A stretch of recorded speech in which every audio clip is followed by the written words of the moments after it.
করেছি, একদিন মৃত্যুবরণ করব, বাঘের বাচ্চার মতো মৃত্যুবরণ করব। মুক্তিযোদ্ধা হিসেবে আমি শাহজাহান খানের এই যে আন্দোলন সংগ্রাম করি, আমি জানি, আমি এখনো জানি ওরা সুযোগ পেলে আমাকে হত্যা করবে। কেন? তো ওরা জানে যে বাংলার শ্রমিক কর্মচারী পেশাজীবীদেরকে ঐক্যবদ্ধ করে, মুক্তিযোদ্ধাকে ঐক্যবদ্ধ করে শাহজাহান খানি মাঠে নামবে।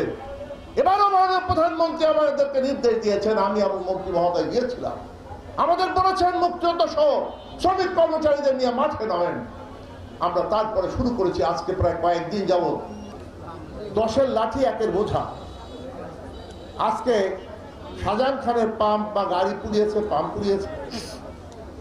কালকে কি আর অন্য কোন নেতা বাদ যেতে পারে? টার্গেট করেছে আওয়ামী লীগ অফিস। পুরান বাজার গিয়ে দেখেন আওয়ামী লীগ অফিস পুড়িয়ে সরকার টার্গেট করেছে। আমরা পুলিশ ফাঁড়ি, পুলিশ মানে কি বলে বক্স, বিভিন্ন থানা, সেই সব জায়গা টার্গেট করেছে। তাহলে দেখেন তাদের টার্গেট কোনটা কোনটা? একটা হলো মুক্তিযোদ্ধা, একটা হলো পুলিশ, একটা হলো আওয়ামী লীগ। আর যেহেতু আমি মুক্তিযোদ্ধা সহ মুক্তিযোদ্ধা শ্রমিক কর্মচারী পেশাজীবীদের নিয়ে আন্দোলন করি, আমি টার্গেট।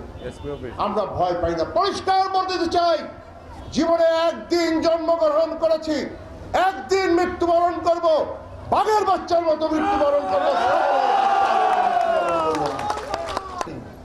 ওরা মনে করেছে শাহজাহান খানের পেট্রোল পাম্প পুড়িয়ে দিলে, গাড়ি পুড়িয়ে দিলে আমরা পিছু হটবো।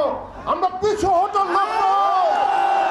আমরা এই অত্যাচার, নির্যাতন, খুন খারাপির বিরুদ্ধে বঙ্গবন্ধুর নির্দেশে যেমন মুক্তিযুদ্ধ করেছিলাম, মাননীয় প্রধানমন্ত্রী শেখ হাসিনা তারই কন্যা তার নির্দেশে 2013, 14, 15 সালে যখন প্রতিহত করেছিলাম, আবার নতুন করে ওদেরকে আমরা প্রতিহত করবো।